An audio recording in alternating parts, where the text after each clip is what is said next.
Hello, Jonas. Can you hear me?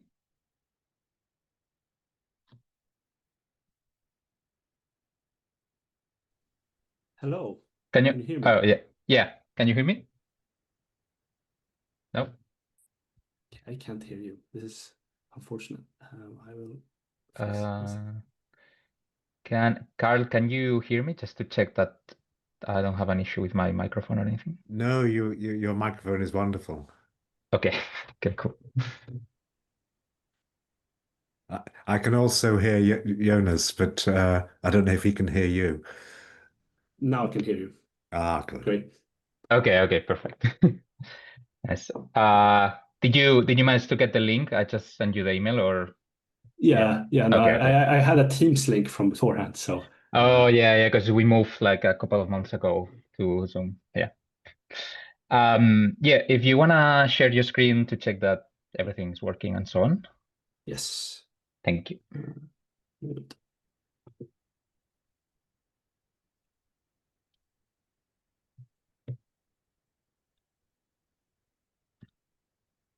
Does it work?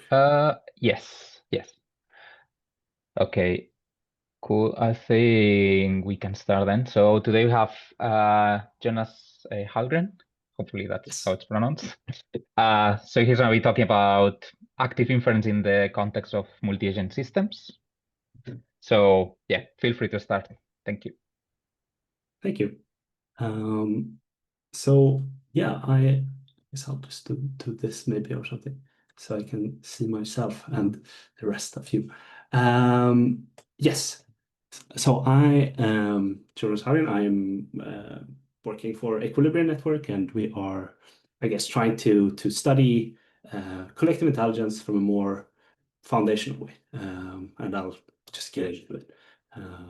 So I think the main point or the problem that we're trying to tackle is that we see our institutions today struggling to maintain coherence. There's a bunch of problems in collective intelligence, like markets are not necessarily working the best. Our democratic discourse fragments, and we get epistemic bubbles, different epistemic communities, different, like we have a hard time talking with each other, polarization, blah, blah, blah, blah. And AI makes these things worse. So when we see transformative AI, we can kind of see these systems as systems that process information more effectively than humans kind of do. And we can then see there's a specific perspective on this as them being attention attractors. We've seen some specific examples recently of people starting to believe they've awoken ChatGPT, and there's a bunch of specific collective dynamics that are changing as a consequence. And we really need new tools in order to understand this better. That's the general setup. Let me just, whatever, I'll just do this. And we propose that graph theory and active inference is a good framework to diagnose these failures and design potential alternatives to this. So today we'll explore this through first talking about the unified framework, just a kind of basic mathematical setup.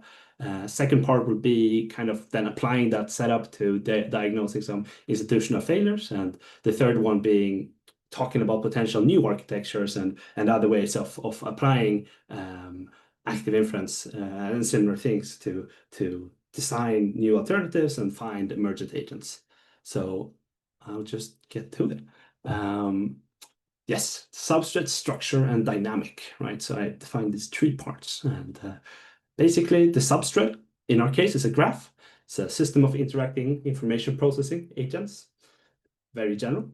It's the coarse-graining or structure, which is the kind of different resolution or scale that is kind of being described at. Could be an organization or institution. And the final thing is how it devolves over time. And we think about this as the free energy functional. So kind of the description of the dynamics over time. First, let's define the substrate. So a graph is a maximally general way to represent a system of interacting parts. It doesn't really make any assumptions about the agents. It doesn't really make any assumptions about the edges either. It could be completely different things. And it's just a very general mathematical way of describing it. So we think it's a good start if you want to find a more universal way of describing things. Second part is that the coarse graining, And the coarse-graining is basically the process of trying to represent and group these nodes into a single supernode, creating like a new simple graph that describes the system higher level of abstraction. So I'll show you a picture of this right here, right? So essentially we have the underlying graph here, and then we have a coarse-grained graph of this. So we can kind of do a coarse-graining and like kind of try to identify ways that you can group the underlying things together to be able to causally describe them in computationally easier terms. And there's different levels of this that we can look at, and you get different ways of like, this is multi-agent dynamics, this is more like market-like dynamics, this is more political science, right? And these are different coarse-grainings or ways of describing the world. Yes, now having defined the graph and its scales, we kind of need some way to describe its dynamics, which is the evolution of this thing over time. And basically, this is where active inference, variational free energy comes in. And we're just like, well, any system that survives needs to minimize free energy. That's the classic definition. And you need to just, if you just then apply this to a group collective, you can then kind of say, hey, this is the way it should propagate over time due to like Bayesian inference optimality principles, right? So essentially you kind of get this graph structure and then the kind of continual dynamic of that graph structure over time. I really want, okay, let me just do this. So I'll see myself, but I'll see if I can, this annoys me. I want this to be set up in a way where I can just, okay, I'll do this maybe. Okay, substrate. A graph where traders are nodes, and so this is an example. And the example is specifically where a graph, just traders are nodes, then we can kind of define a structure on top of this where it's like, okay, well, then you have specific trading desk, investment firms, other different parts of market sections, and you can kind of be like, okay, the underlying traders or the graph, and then you have a top graph that also happens at the same time, right? It's basically the idea. And any time that you do this, we kind of then just say, okay, we have this graph at whatever layer of scale, and this evolves via transformation T. And this is our functional approach where we basically just like, okay, very simple. Okay, cool. That's the structure. Very general, but it can do interesting things. The point of it being general is so that we can apply various different techniques for it as well. So now I want to just give you an example of how to apply this. And I'm saying things that are not very complicated. And the kind of idea by saying these things that are not very complicated, I'm just going to combine a couple of things that are not very complicated and show that they can kind of create something actually interesting. So we'll talk more now about social power and applying it to one of my favorite papers from the active inference community on social power, where David also was a part of. So let's turn to a concrete problem. So the introduction of transformative AI in society. It's kind of path dependent and not technologically determined. So there's a bunch of stuff happening now that will determine what happens in the future. Our early architecture sources become locked in, and first movers and similar things happen. So it's very important right now, if we want to make sure that transformative AI goes well, to think about how social power will affect the system. And someone with high social power in the coming future will be able to shape collective intelligence, who benefits from the attention concentration and similar things, right? So recent work in active inference, there's a bunch of nice stuff, epistemic communities under active inference, signing like ecosystems of intelligence for first principles. There's a lot of different stuff, but I really like the physics and metaphysics of social powers. Because it kind of frames this thing very like concretely as the ability to kind of shape collective behavior, and talks about this like extended attention dynamics where like empower agents attract the attention of others, and you kind of get this like this dynamical system of collective attention, where narratives kind of form around people, and then you kind of describe how those people get more of like their action space expanded, and kind of how these systems then try to also minimize the kind of KL divergence, prediction error, the difference, right? You try to convince people of your world model in order to kind of like be like, oh, cool, we have sameness now. We can kind of create synchronized behavior and act with that in mind. So how do you then apply this model to then graph substrate instead? So we could just say agents are nodes with a generative model. attention can be more or less like different, like it doesn't have to be fully directed graphs. It can also be kind of like a scalar value of like, okay, to what extent are you kind of listening to this person, taking their word model in when you're acting. Belief alignment could then be kind of the difference in the priors, or the KL divergence between the word models. The KL divergence is the difference in the priors. I'm gonna be keeping this a little bit overview in the beginning, and then maybe there I'll introduce some of the technical stuff once it's needed, but it's not gonna be that focused on that. And narratives being like the prior preferences over outcomes, right? So in this specific case, we kind of think about how do they want the graph to look like in the future. Social power can again be kind of from this active inference, like definition can become this measurable ability of a node or subgraph to influence like the total graph structure. So it's like this very natural way of just extending the idea of social power, and then kind of see how it can propagate in a graph. Yeah. So another example just to show then like this effect on AI, transformative AI in future in society, is this idea of social power and Yuval Harari's Nexus. So applying social power to Yuval Harari's Nexus book, which basically talks about how we have different ways of defining our norms, or telling the main story of something, and how we need both trust and truth in like a collective in order to be able to act with it.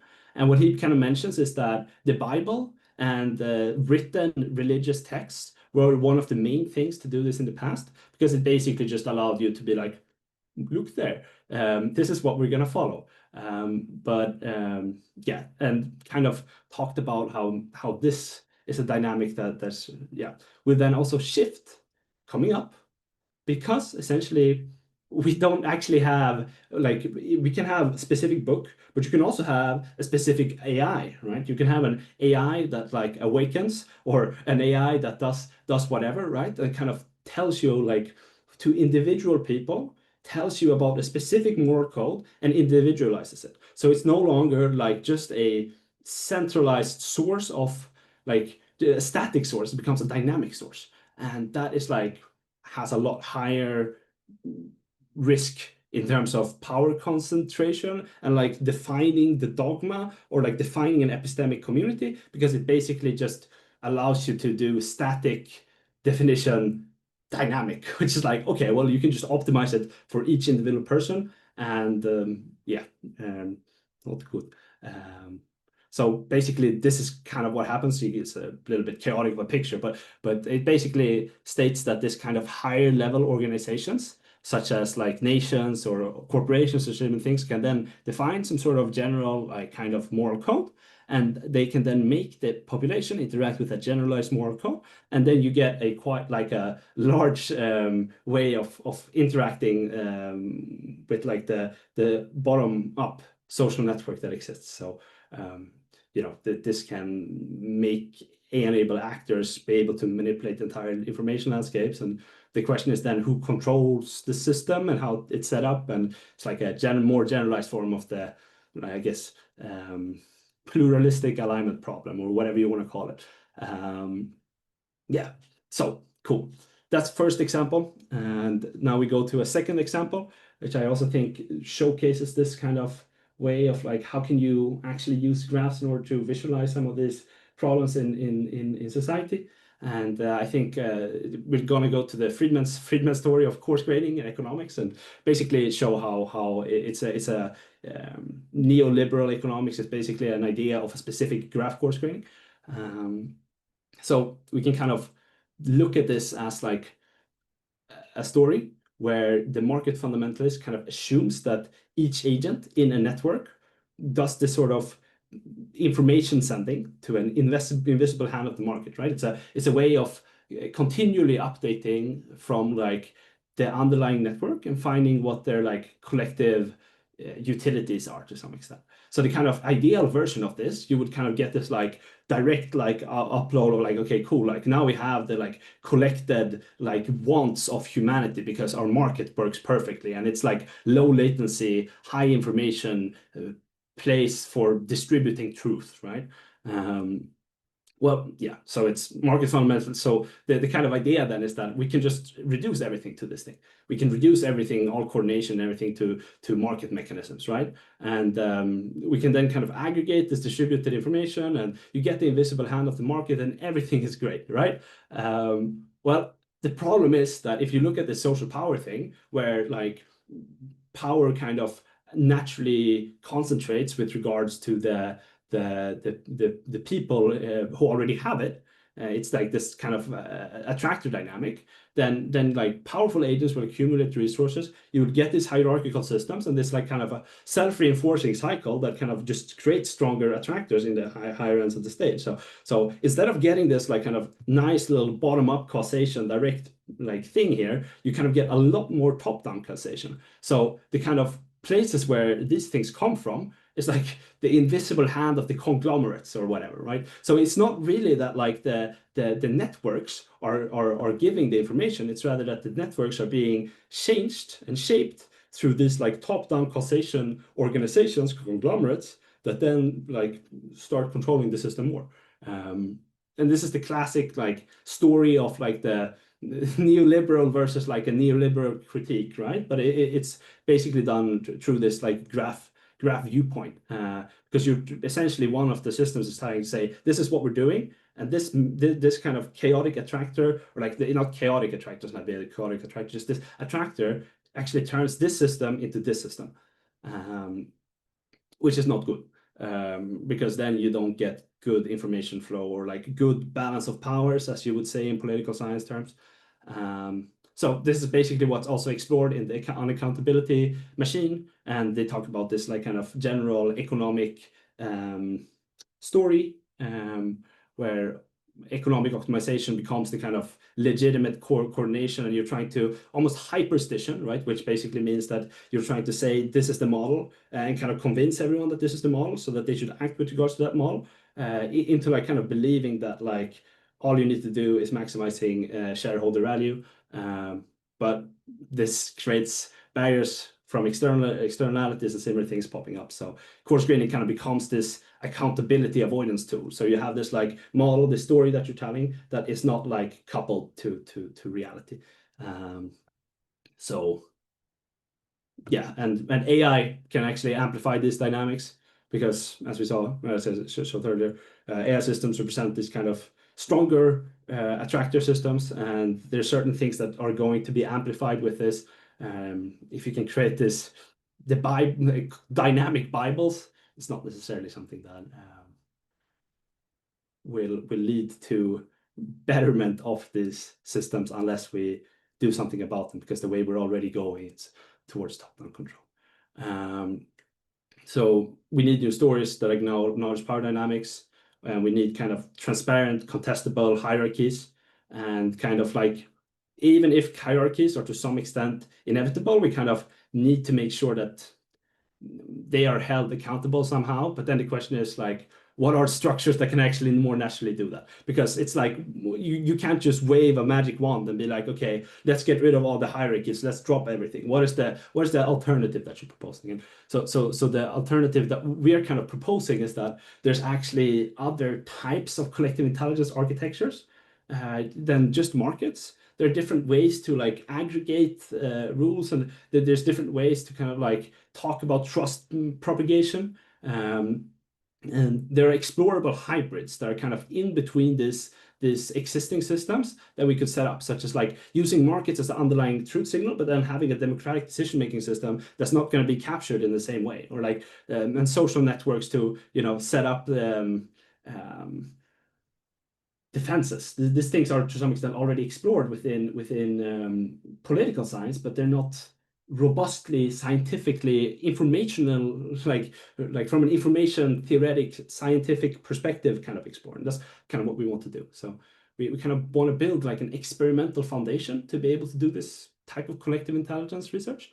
And yeah, so this kind of thing of social power, of graphs, very basic stuff, provides like a language, but you need to speak it, right? You need to kind of actually apply it. So how can we actually explore the vast design of this space, like collective intelligences? How can we kind of build laboratories for this? And this is kind of what I want to explore a little bit here as well. The natural way to do this in social science is from something called agent-based modeling. And there's two immediate challenges here. One is the kind of agent in the agent-based model, because, okay, well, what is an agent, right? How do you define agency? When you're running an agent-based model, are you going to do a heuristic model? Are you going to do some sort of Bayesian model? Are you going to use LLMs? Are you going to use, like, what are you going to use? How do you foundationally use it, right? It's like, it's not clear. So we need to kind of define how we use agents.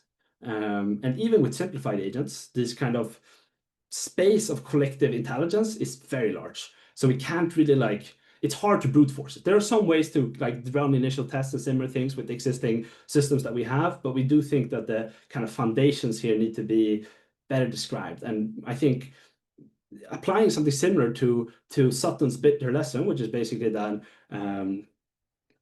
whenever we define things from our own priors, things turn out worse. We can say something about like, maybe we should actually have a learnable agents, right? So we need to be able to discover agents.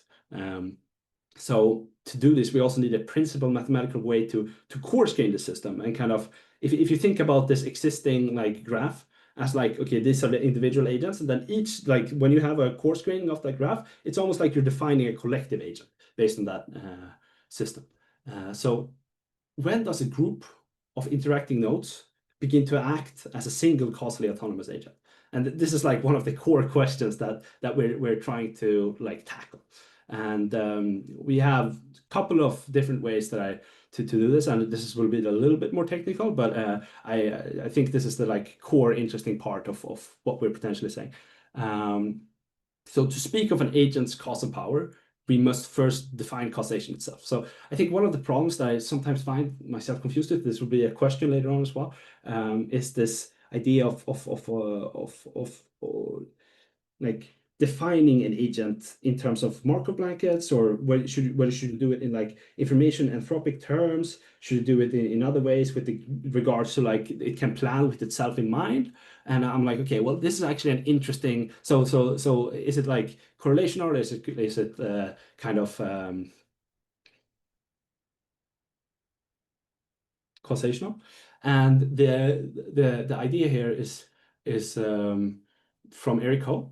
And it's kind of this idea of like, can we define the sufficiency to which like a subsystem is able to be like give and predict the future dynamics of the system? So to what extent is a specific coarse-graining causally reliable or causally relevant to describe the future of the system? And you can basically kind of define this as like, does the cause lead to the effect, and would the effect happen without the cause, right? So it's the specificity and the the sufficiency and the necessity of the system, and we can define this in specific terms where it's this kind of idea of like given your current state and how easy it is to predict the next state given all of the different potential configurations it can be in, right? And yeah, this is just a causal do notation. We can go into that later as well. I just wanted to share that. So basically, this is one way of looking at it. It's the kind of idea that causal emerges a macro scale description of the system, and kind of like the effectiveness of this thing is the sufficiency and the necessity of it.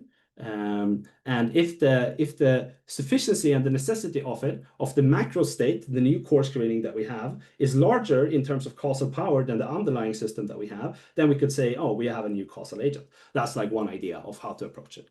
A second idea of how to approach it is through partial information decomposition by Fernando Rosas Williams. All of these people, great people. I look up to them. They're very cool.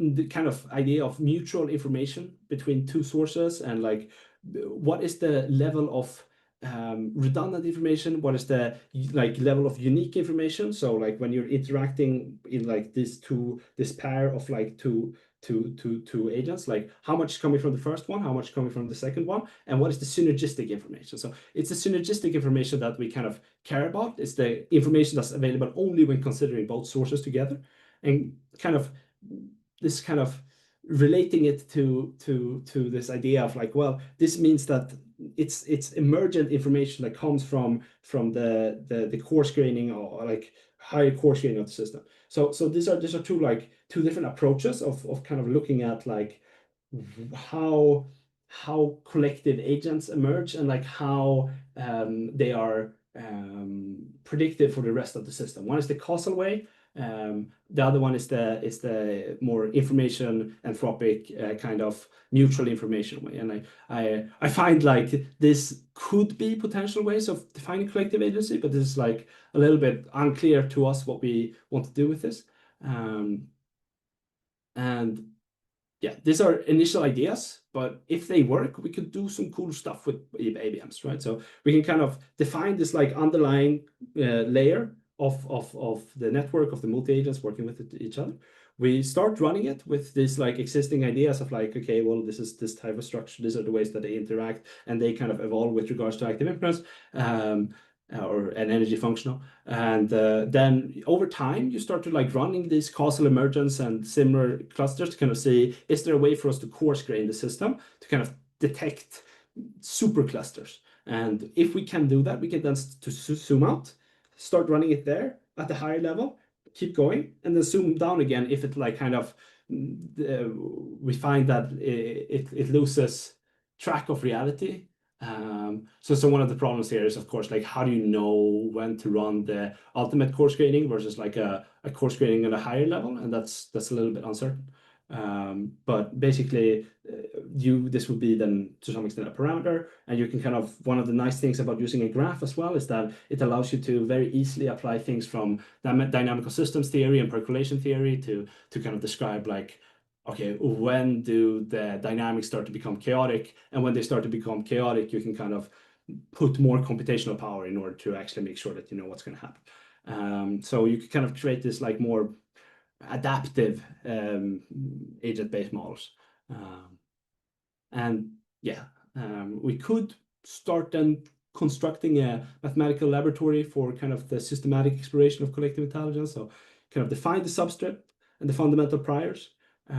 You compose the existing like ways that you want them to behave as transformations. This like things which go from like where we had the composing thing, we had this transformation, and then the next state of the graph. It's basically this sort of mechanisms. We're like, okay, cool. You can interact in these ways. Go. We can analyze the simulation by discovering emergent agents. And then by running this, we can kind of like start to see what is the level of top-down versus bottom-up causation. How does this like new type of system like give hierarchical capture? Does it lead to something else? Does it have good properties? Is it truth-seeking? What does it do with trust? Can it easily lead to like the collapse of a democracy? And does it promote robust coordination, right? Decentralized could be a thing as well, but yeah. So I also wanted to mention some open questions here. So for me, there's a question here of a generalized Markov blanket, because I guess like this kind of first principle idea of setting up like, here's all the ways that you can get information from this agent, and it's a nice way of like kind of describing the world, feels a little bit hard to me to do for these collective agents in a highly coupled network.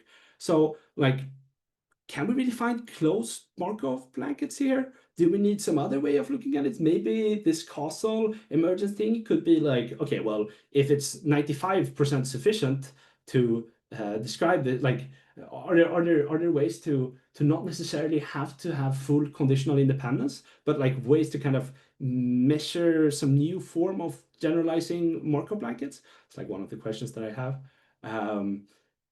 Right. One of the other problems is this with the hyperstitioning thing within the system, because essentially an agent can start to like plan in the future in terms of like the configuration that minimizes its free energy. So for example, if you start to model the world as having this sort of classic neoliberal setup, and that's the way the world should work, it can become hyperstition because other institutions and other places are going to then start to organize around that, right? And then you start to like make that into something that exists in the world itself, and it's hard to know, like, do you then like condition on the current state in time in order to then look at like these loops of like, okay, these are the most causally coherent coarse-grainings? Is that its definition here? Is that definition over longer periods of time? If it's over longer periods of time, what is the discount rate? How do you actually deal with that? I'm like, I don't know. This seems very hard. I know also that there's different ways of formalizing different like future energy functionals, and maybe there's a specific one that's actually most like applicable to this system. I don't know. So yeah, and if this is the case, and we have these reflexive effects of the models, and this is the thing for if we actually want to study like how transformative AI will affect society, we need to start having these sorts of models. How do you start building up towards that, right? I don't think this reflexivity makes sense to add in to the beginning, where it's like, okay, you're planning over longer periods of time because the system is just going to be so incredibly like chaotic that you're not going to see any like convergence effects. But is there a way to go towards that, and how would you do that? Yeah, the question 4 is around like, so we're building a simulation like laboratory library, whatever, using functional programming and this kind of automation of coarse graining. There's different ways of also other ways of going about this. So one of the classic ways within renormalize within physics to do this coarse graining on graphs or quantum field theory or similar things is to kind of renormalize them to be able to kind of restructure the coarse gradings at new levels to see when specifically around phase transitions. And there's also this other idea of using graph neural networks, which is basically some sort of like you can almost see it as a iterative learning based renormalization technique. And I just like, do you have thoughts there? Are there any papers that you know of that could be interesting or relevant to this thing? The question. I have 6 questions in total.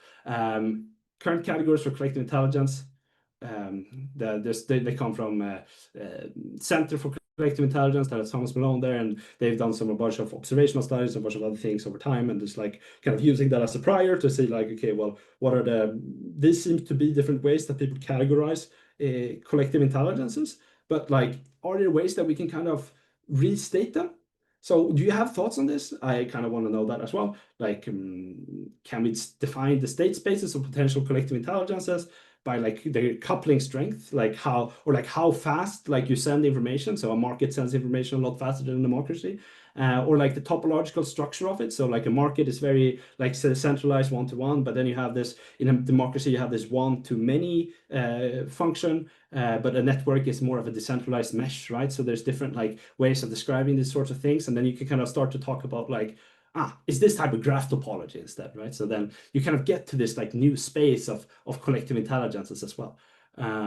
Finally, we can start thinking about some of these things as well, like some of these. So within geometric deep learning and similar things, there's this idea of like, and also active inference, right? Like you're having different structural priors in how the dynamics kind of evolve. So the question is, are there things that are like not going to generalize and like that you can't like generally described with graphs, but that you need to kind of imbue as like conservation laws or like similar like sort of like structural priors that kind of determine the future evolution of the system. Right, so like temporality, space-based like invariants, like what are there things that are related there as well? Yeah, I think that's about it, I think. I'm very happy to go through each of these things in more detail, but I just wanted to give this overview. So yeah, thanks. Well, thank you so much, Jonas. Really, really interesting. Really interesting. So now we move to discussion Q&A. So if there are any questions, please raise your hand. So first, before I forget, but you mentioned Fernando Rosas, so you might know already, because when you were mentioning stuff about coarse graining and so on, I suddenly just like came to my mind this paper he has with like a bunch of other people called Software in the Natural World. Does that ring a bell? No, I don't think I've read that. So they talk about epsilon machines, different levels of coarse graining. It's quite, I think, maybe quite relevant actually to some of the things you've mentioned there. Yeah, I mean, that's, well, you've mentioned like in the questions, like lots of things, but what would be, for instance, when you want to have these different levels of explanation that depend on different coarse graining? Yeah, I guess you have this kind of problem, well, ish, about identifiability. So in the sense that you can have like multiple compatible coarse graining from the same level, right? So I don't know, is there any thing there? I don't know, just that idea. Yeah.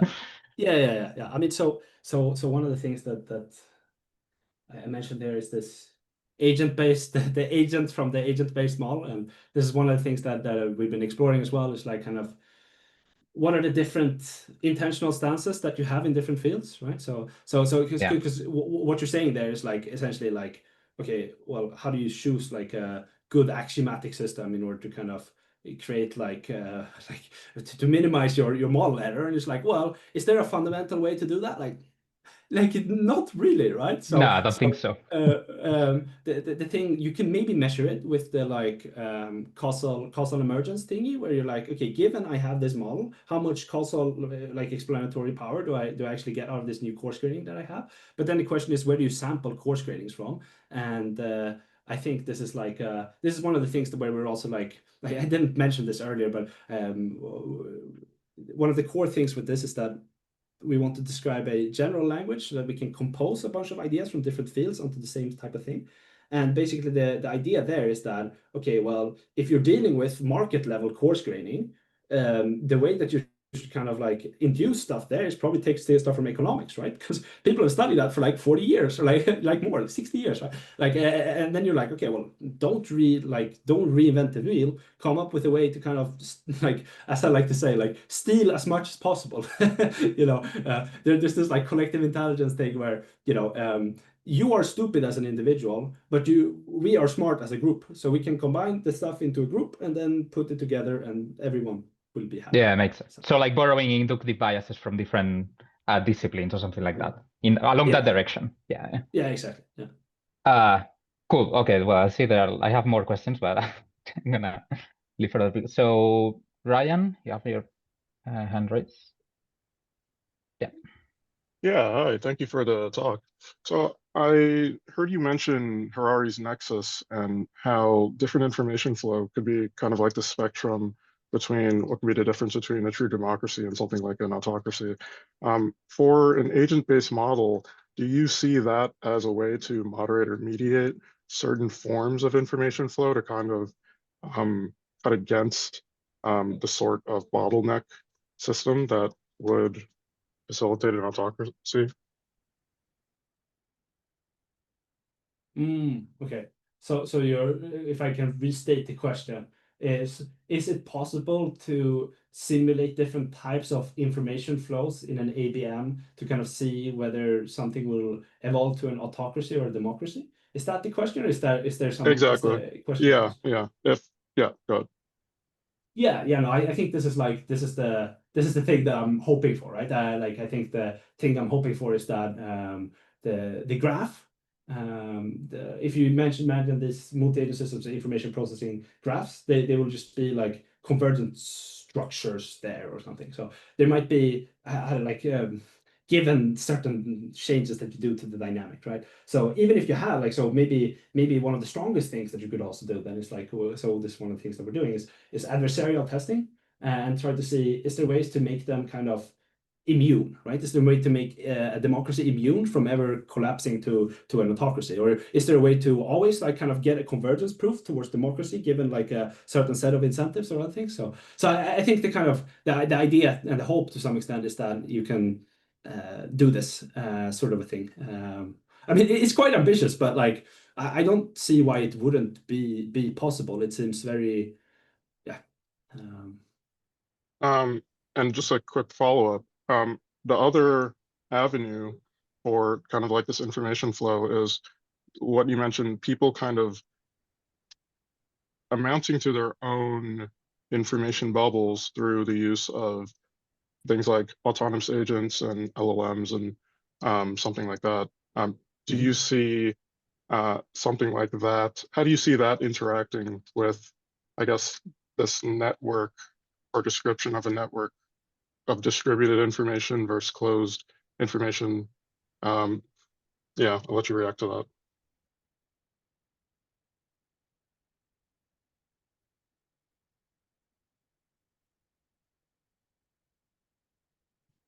I think one of the problems there, I feel like, is there's a lot of different ways that could happen. I think there's various ways that you could introduce AI agents into the systems. They could change the structure. They could also change the information that's being shared. One of the main things also there is like, there are many ways for it to happen. And I think, so one of the main things that we're also doing still is on this adversarial testing thing, where we're like, okay, but what if we imagine the systems as like networks? Then in Harari's terms would be to, one of the main things there would be to propagate and promote truthful behavior. And so if we can then like see, okay, what are the truth dynamics of a network over time, and say, okay, the higher this is, the better it is. You run a bunch of simulations on this, and then you basically allow people to try to vary and attack the system with AI agents in various ways to kind of be like, okay, you could change the information dynamics, you could change whatever, right? Are there ways for us to defend this system? Can we set up like, so this is basically just defense methodology where you're just doing red team, blue team. So for me, I think like, okay, so one of the main things there is of course like you could just instantiate a bunch of new LLMs on the graph and just change opinion dynamics through that. That's like one of the classic or like initial things, right? But there's many other ways, and I think the thing here is like I can't predict all of them, but I think it could be good, or we can't predict all of them, but I think it could be good to start running this sort of red teaming things. And I do think some of these things already happen in social sciences. This already started there, but I think that the point here is that maybe we can do it even more foundationally. I guess. I don't know if that makes sense or if that was a satisfactory answer, but yeah. Absolutely, thank you. Cool. Thank you. Ian? So I just have a couple questions regarding your approach. I wanted to see whether if your approach, your framework of distributed collective intelligence, how can it potentially incorporate and account for real-world constraints, such as limited computing power, communication, time, energy, privacy, messy data, heterogeneous data sources, and failures? And within these constraints, how can the system adopt and prioritize not only optimal solutions, but solutions that are bounded within these constraints, that are like good enough, not just perfectly optimal? That's my first question.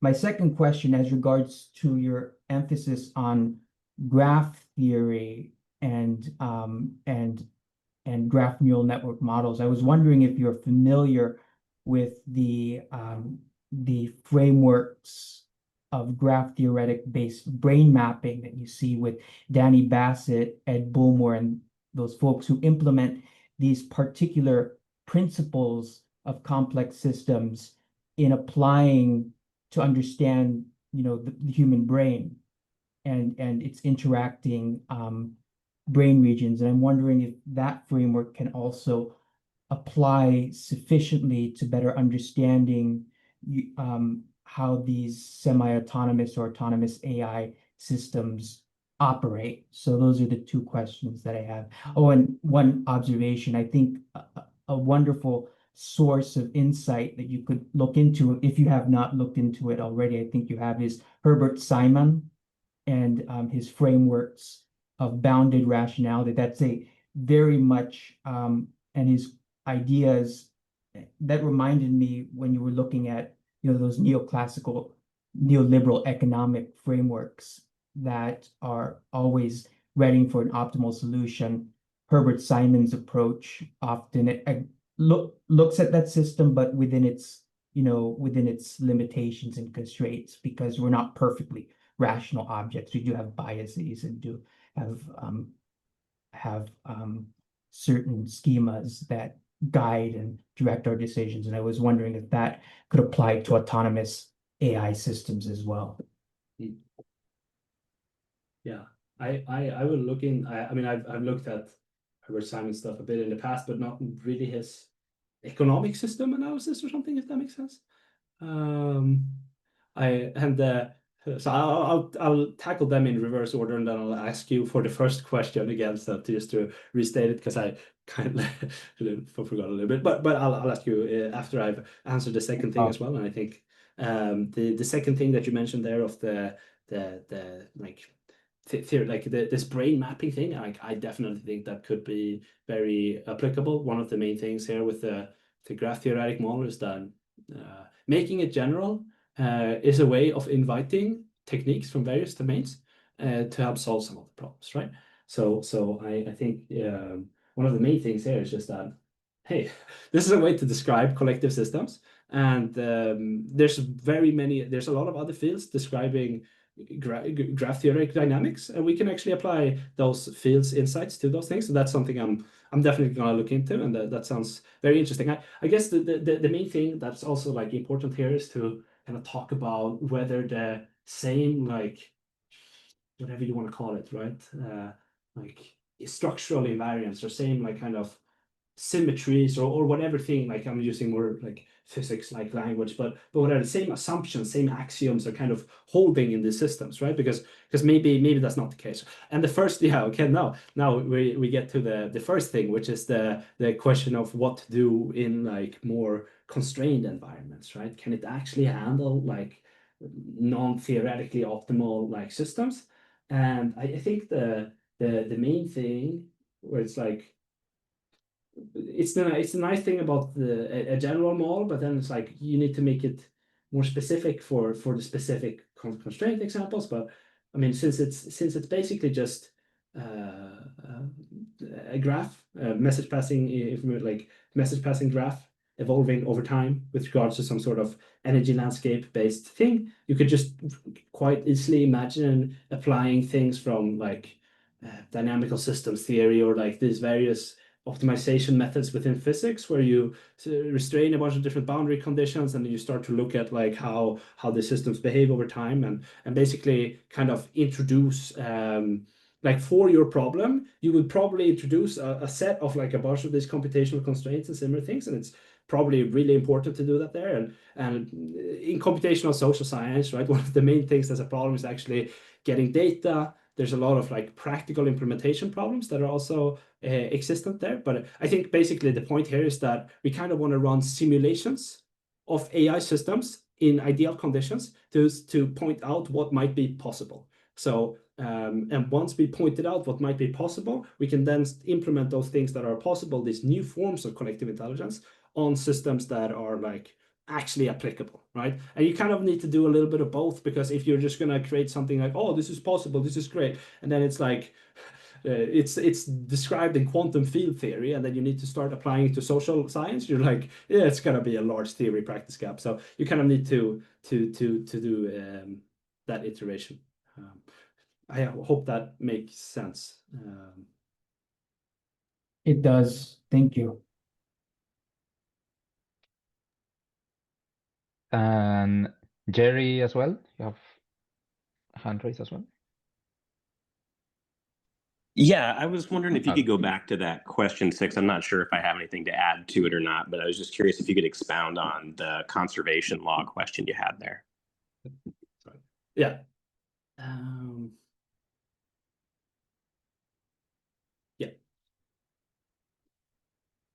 Well, this is the one that I'm a little bit. So this is I'm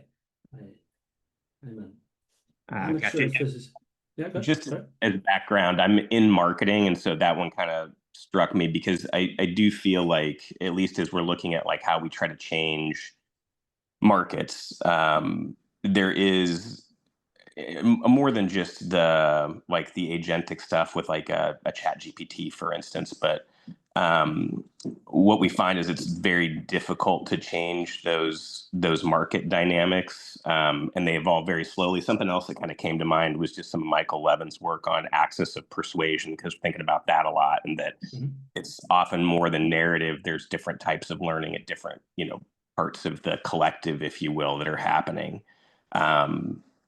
But yeah, I don't know if I necessarily have anything to add there. Those were just some thoughts I had about the difficulty of it, because what we usually find is that the narrative is important, but the seeding of priors, if you will, through advertising and marketing and word of mouth and stuff like that, it's the overall share of voice, or with some of the attention work that's going on, more share of attention, because it's a better proxy for actual perception there. But that the way that we try to move the market, if you will, is to go for excess share of voice. So seeding more priors in, so that you seem, I've heard other people talk about it as surface area between what we'd call mental availability, so being top of mind, if you will, in certain contexts, as well as physical availability in the marketplace. And all of those add together along with word of mouth to kind of form that web of priors, if you will. And so your size matters. Usually organizations are, if you will, energy constrained or money constrained, in that they're going to have to find a big source of cash to have an excess share of voice. So it's really hard to grow larger and by leaps and bounds, unless you've got like a big influx of cash to really make you seem bigger than you are. And even with that, it's somewhat difficult. But just my thoughts on that, if it's of any help at all. Yeah, that's it's really cool, and it's one of the things that because one of the problems with explaining some of these things as well is that it's very interdisciplinary, so it's a bit hard to kind of like, okay, get everything in there. But one of the things that this graph theoretic thing does nicely as well is that you can kind of, I'll go there, because I left some extra slides at the end here just to kind of show some stuff. But you can kind of imagine that it's not only like one system that you're looking at. Like this graph is this like kind of matrix down here of like, okay, cool, you have this like network, right? There's a system, but actually you kind of have a market happening at the same time, right? So they're like kind of, if you want, like, if you will, imagine this as different ways of processing information and sharing information between different nodes, right? There's this thing here as well where, you were talking about this network on like kind of implanting the priors into each individual, and then kind of like how that then potentially propagates. And like, in order for you to get new information out there, you kind of want to set up some new sources of novelty, and then you want that to propagate. But that's like something that you kind of look at in the network. But then there's also like a underlying market, right? Like where it's like, how much money do you actually have to spend? How much things can you actually do? So kind of the idea here is also that like you can not only simulate like one thing at a time, but that you could also, like with graphs, do multiple, which is like one of the main problems as well with this computational intractable, like the world is complex, very interconnected, and you just described the perfect example of a network being interconnected with market incentives. And if you run one without the other, you're going to get an incomplete picture of the whole. So what you then want to do is to kind of create this like semi-coupled bubbles where like you could run this market, spend a bunch of compute on this specific network, and then like kind of, okay, this is my like generalized model of this network. Here's how it develops over time. And now that I have that, I can like simultaneously sample how this market will evolve. Or I could do Gibbs sampling, which is you just start running one thing and then you run the other, then you run the like, and then you start to see like what are the like intersecting dynamics that you have. I don't know if that makes sense, but I thought I would mention this because you asked a question that felt relevant. No, that does make sense, and I agree. It's tough because it is, multidisciplinary, and that's always my challenge with it as well. But what you were saying about the markets, even like some of what we see is that to that point is how would I put it here? That like from a marketing perspective, when a company is marketing, they are usually not just driving their own market outcomes, they are driving market outcomes for that section of the market. So activity by one competitor will drive results for another competitor because just of the associations in there. So like if I'm Coke, for instance, you'll necessarily kind of bring up Pepsi. It doesn't mean that you'll drink Pepsi, but it is this idea that you're kind of creating what I've seen other people talk about as like a histogram in people's heads of the choices that could be made in specific contexts in the market. The other interesting piece of that is just the decay of memory over time, because that's what we're constantly fighting in advertising as well, as you've got to constantly refresh those priors. And we do see a lot that like companies will always ask this question about like, should we go dark in a market? You know, is it not enough to just have physical presence and word of mouth? And what we see time and time again is that if you don't keep that mental availability up by actually placing things in the advertising market, you will eventually erode even as the market leader. It's just kind of like I've seen it referred to as like surface area of mental availability and physical availability. Those two things add together to kind of make you bigger in the minds of people or in the minds of the collective. But all really super helpful, and I appreciate the presentation, very thought-provoking.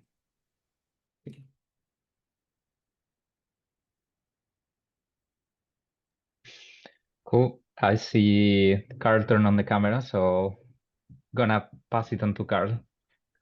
That's very observant of you, because I'm mindful you had questions as well, but I should apologize. I have to go and examine a PhD thesis in half an hour, so I thought I'd intervene early just to make sure that there's enough time for me to summarize what was, just to reiterate the last comments, a very thoughtful presentation and excellent discussion around it.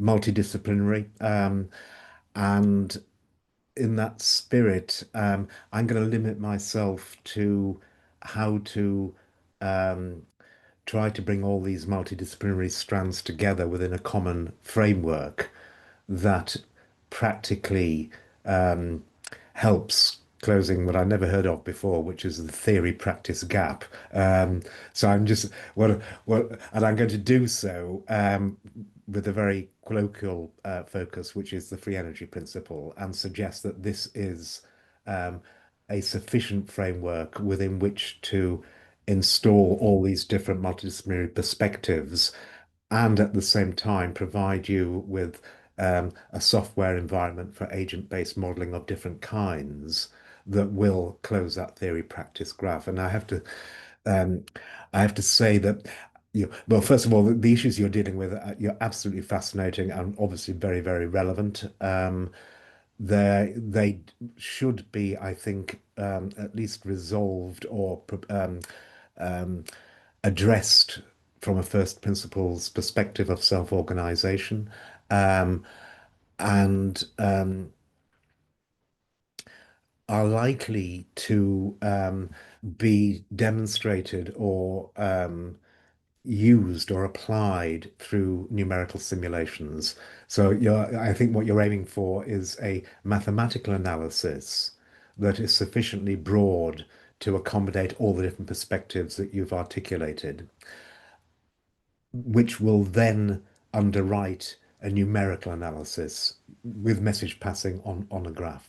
And then all the hypotheses and the points you want to make are probably going to have to be made using numerical analyses, as opposed to, so I can't see how some of the, some of the clearly important heuristics, with a nod to Simon's, are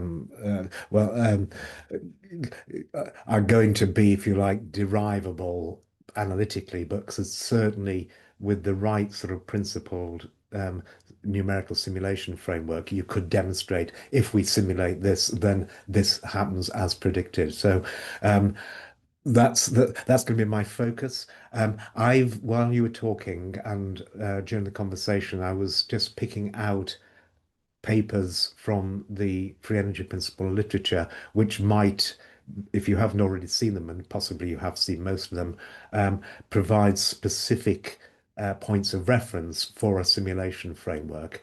And the position that I'm going to take in motivating this set of papers is that I think you're absolutely right to have an analysis of self-organizing systems. Um, it is going to you are going to predicate it on a graphical structure. You use the words message passing, so I think you're probably going to end up with message passing on factor graphs, where the factors are just probability distributions encoded by the particular nodes. And if you now read a probability distributions, these are basically Bayesian beliefs. So now we're just talking about message passing among agents or nodes that possess beliefs and can influence um, and other agents, and they act by passing and generating messages.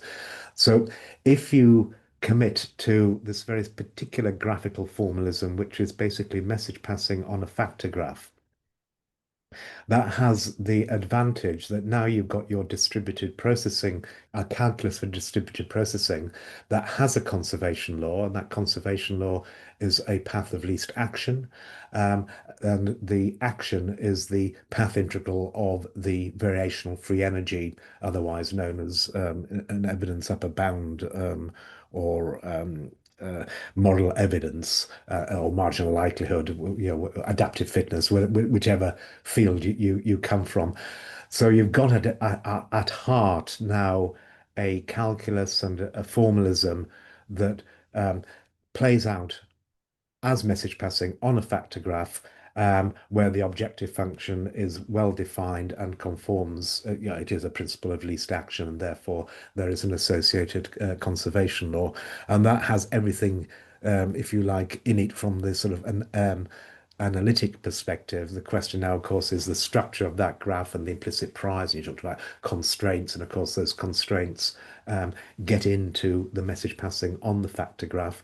I should also say that the variational free energy is a bound on the marginal likelihood or the adaptive fitness of each of the nodes on the graph, and therefore can also be read as a form of bounded rationality. So you don't have to worry about um, you know, about non-optimal. It's all optimal by the complete class theorem, and it's all bounded rationality in the sense you're optimizing a bound upon the objective function, the ultimate objective function, which is, I repeat, just the marginal likelihood, or a variational bound on the marginal likelihood.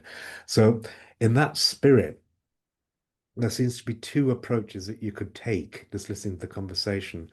Um, One, you could just take a some time series and use the notion of Markov blankets that define the factors of the factor graph um, to describe the dynamics of this system, and do so in a way that respects, which I think is a key observation, the scale invariant properties and the coarse graining that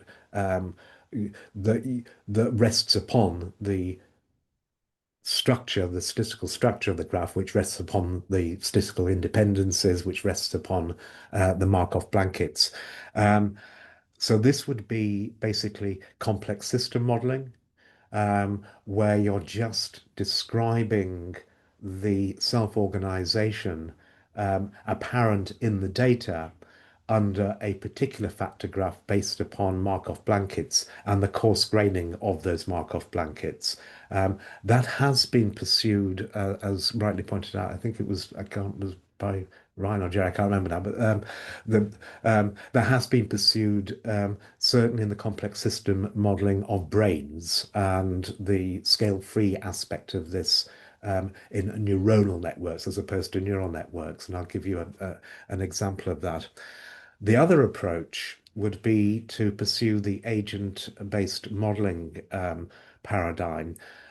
And now you've got a choice because you could actually associate each agent with some dynamics that inherit from your description or complex system modeling of, say, the financial markets.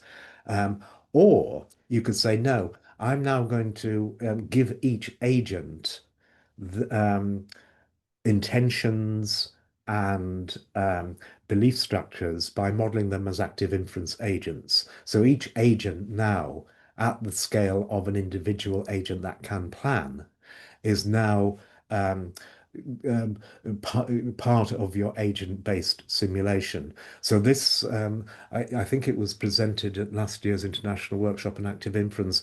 This is, if you like, a step up from standard agent-based modeling, and you're going to slip cognitive in there. So it's cognitive agent-based modeling. So each agent or each node in the graph now becomes an active inference agent. And the key distinction between agent-based modeling and this cognitive agent-based modeling is that the agents in the if you like a standard approach would just be trying to minimize their free energy, or if you're using a reinforcement learning, so optimize some value or loss function. So their actions are determined almost reflexively and immediately by acting in a way to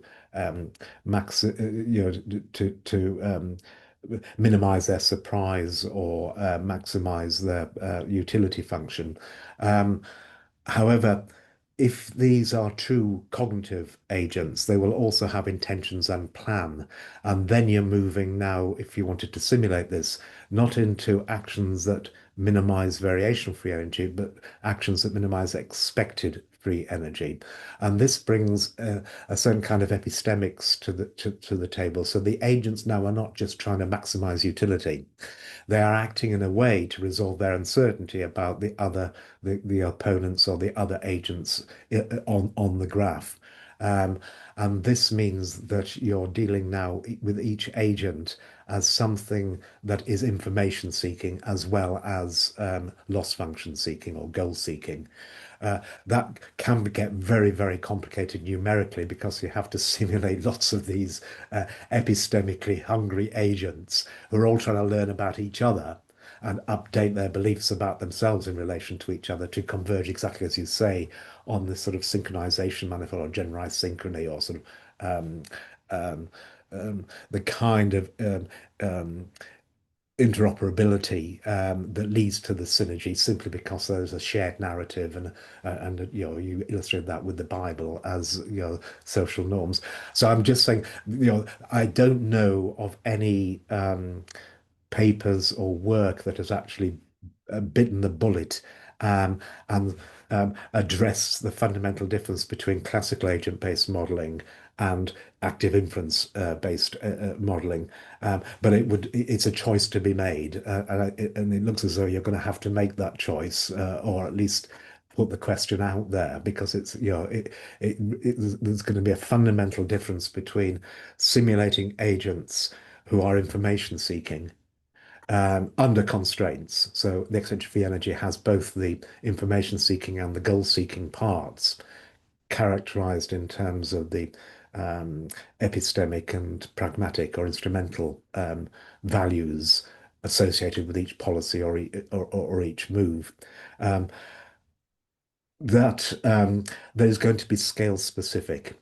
So if you coarse grain a large number of agents, each of whom are actually planning and have intentions in virtue of minimizing their expected free energy, when you coarse grain, that planning goes away.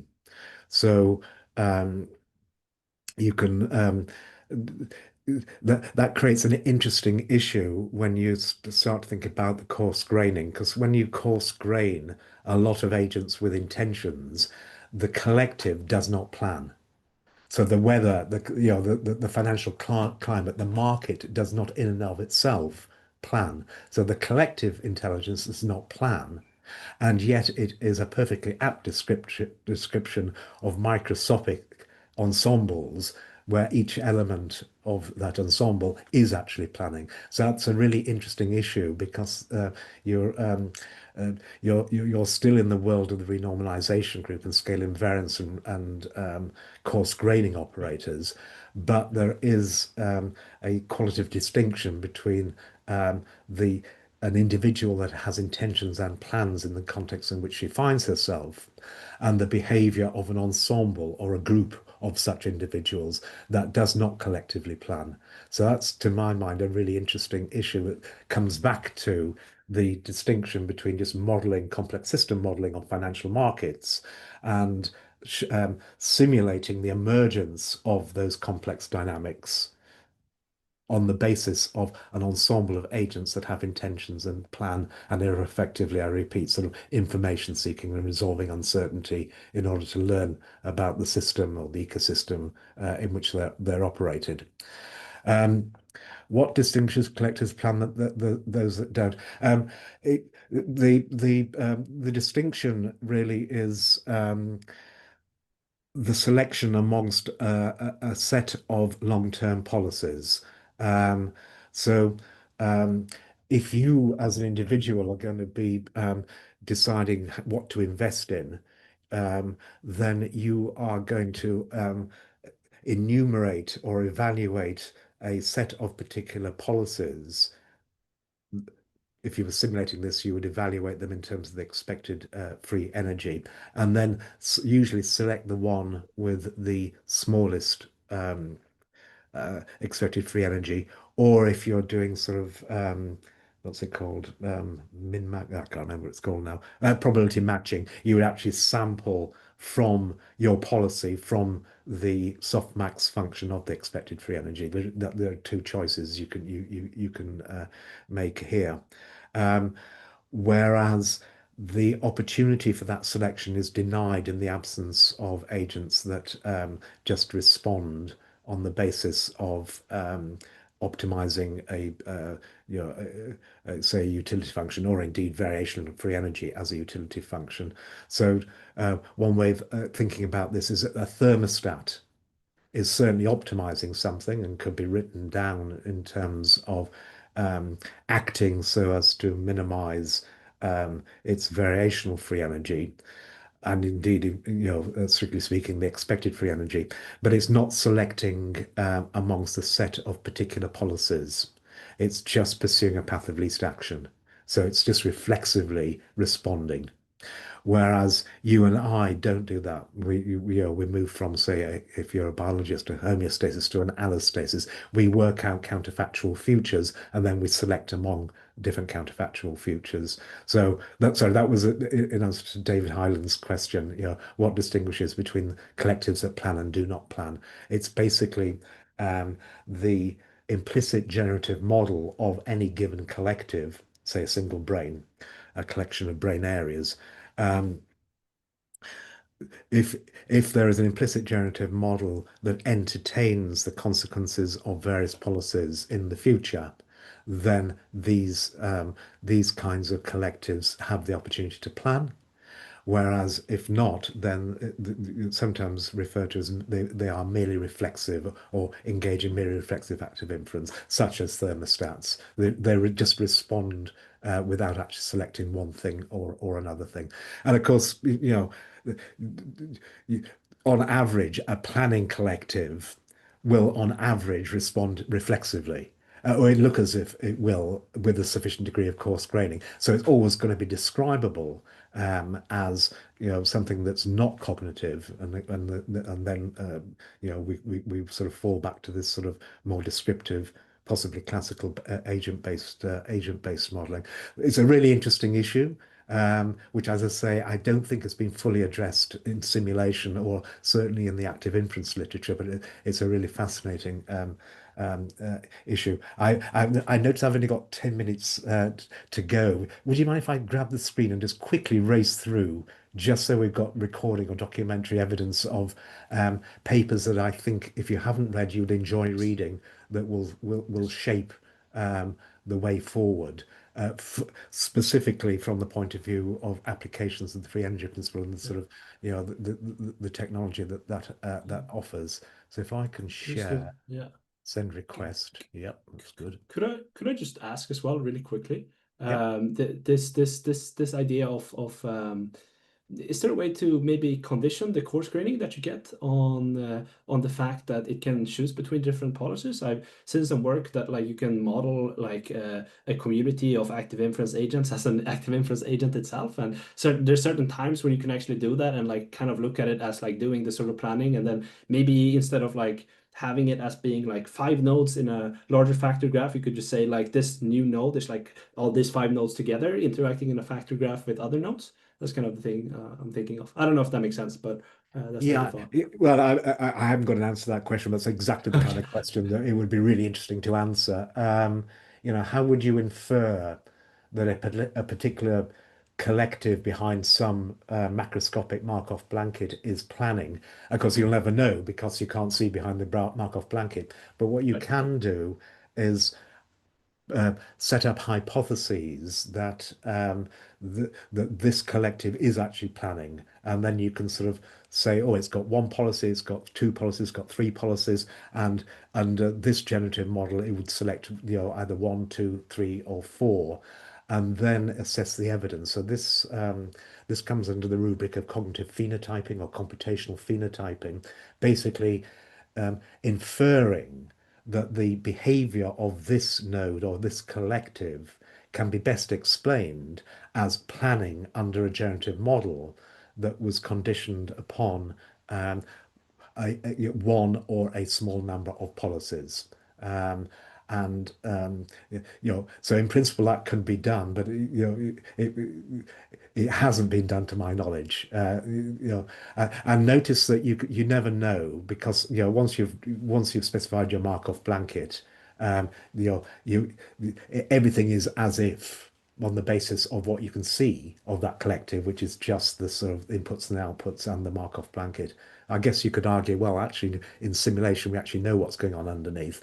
So now we can actually say, well, we're now going to demonstrate it is possible to show that this collective plans because each member of the ensemble has a shared generative model with a fixed number of policies and they're all selecting the same. That would be an interesting thing to show. I don't know if that would work, but it certainly would be a really interesting approach.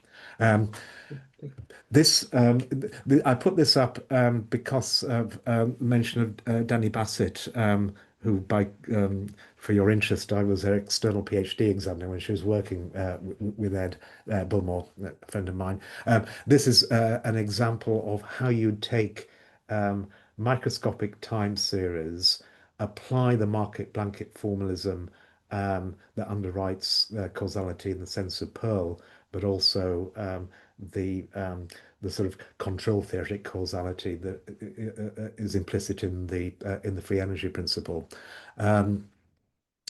and do the coarse graining using the renormalization group. So it just gives you a recipe for finding Markov blankets of Markov blankets through a coarse graining operator, and then working out the scale laws and the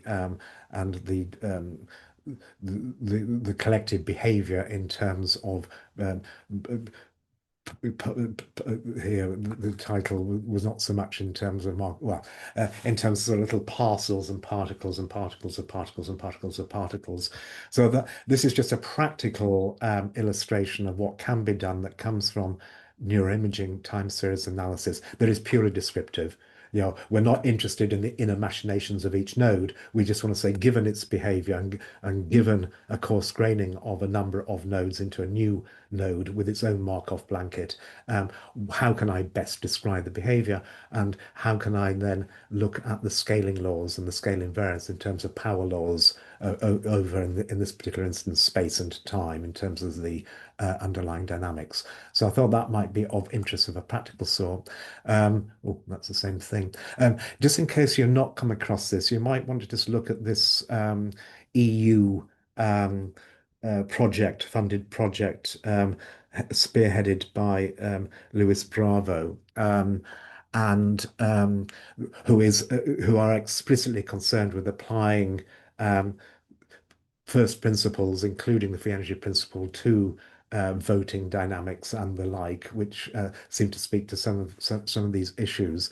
So I'm just putting that up just to say that there are people out there thinking about this. I'm not sure they made any progress, but there are people paid to try and study this from one perspective.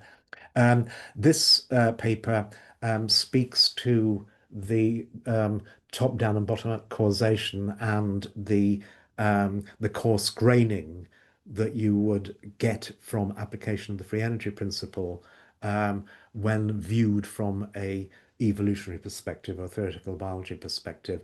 I just put it up as an interesting example of the deep questions that arise when you do a particular coarse graining of, for example, between the genotype and the phenotype. And how, yes, they are both, if you like, optimizing the same kind of objective function, which again is a variation of free energy or adaptive fitness or marginal likelihood. Um, and yet the deep questions are really the emergence or the bottom-up causation and how the top-down causation gets into the mix. So this may be, again, a technical illustration of the kind of simulations that you might want to do, although this is largely a theoretical or analytic approach. The This is the closest that I have worked on recently to agent-based modeling with this cognitive ability to actually plan and learn and share a generative model with other conspecifics or other agents in a network. The problem with this is there are only 3 agents, so it's not really collective, but it has the maths in it, which you might enjoy. But just to give you a taste of what would happen when you put 2 or more active inference agents together, where they're all trying to make sense of a shared world. And this paper shows the emergence of language that rests upon this shared generative model of a shared sensorium or a shared data stream, which may or may not be relevant. I like I put this paper up when you were talking about pathologies that inherit from sort of attractor dynamics or attentional attractors, that if somebody gets too much attention, there's a canalization and a failure to explore.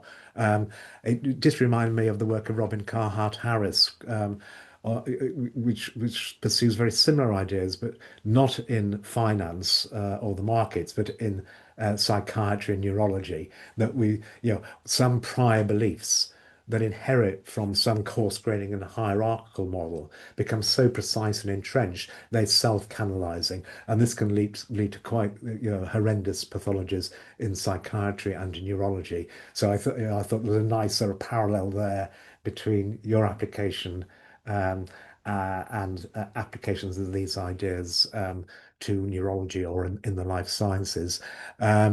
This paper, although it doesn't mention it in the title, is um, um, building universal generative models that you can convert into factor graphs that have this renormalizing property. And what emerges from this perspective on the coarse graining is that as you move to higher hierarchical levels or scales through coarse graining operators that now become, if you like, a constraint on the structure of the probabilistic graphical models and consequent factor graphs, things become slower and more abstract and more encompassing. They see more of the observation space, as it were. Their role, though, is basically on supplying empirical priors on the dynamics of or belief updating on lower levels. And it struck me that this would be one way of measuring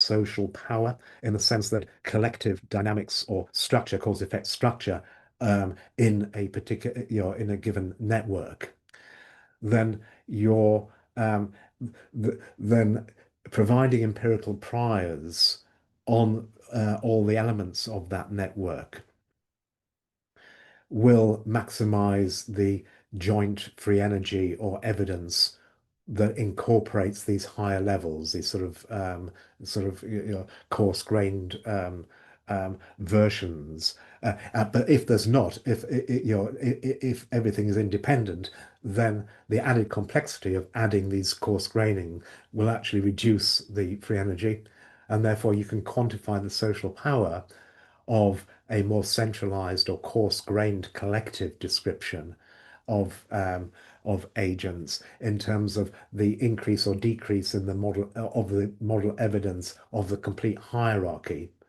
when comparing models with and without these sort of coarse-grained aspects. This paper doesn't go into that, but it sets up the sort of basic technology, again, the software and the maths that you might find useful in applying the notion of a renormalization group to the structure of the generative model, of the factor graph in and of itself, with some sort of interesting. Oh, I've got to go now. I assume you use the word epistemic communities, so you know all about that one, so we don't have to worry about that one. Graphical brain, yeah, so you know about factor graphs, so that was just an easy introduction for biologists to factor graphs. Markov blankets of Markov blankets. If you haven't seen this, then I think you'd enjoy it. A more recent offering from the Aarhus group, I think does really speak to some of the issues you're talking about, in the sense that they ask the question, is there a generative model that explains the collective behavior of a number of agents or Markov blankets, that inherits from and indeed recapitulates the generative models of the ensembles? This uses a numerical analysis, but it is interesting, I think, in relation to some of the questions that you were posing. And he was, although he's no longer the first author, was involved in that European City Squared EU-funded project. But even though he's not currently involved, I still think if you haven't read this, you might enjoy reading this. I'm awfully sorry, I'm going to have to pass you back to our glorious chair and leave you, because the PhD examination committee will be waiting for me in Canada. But thank you very much for the presentation. Bye-bye. Okay, thank you. Bye, Carl. Cheers. Well, thank you so much, Jonas, for the presentation, and I hope to see everyone soon. Thank you. Thank you.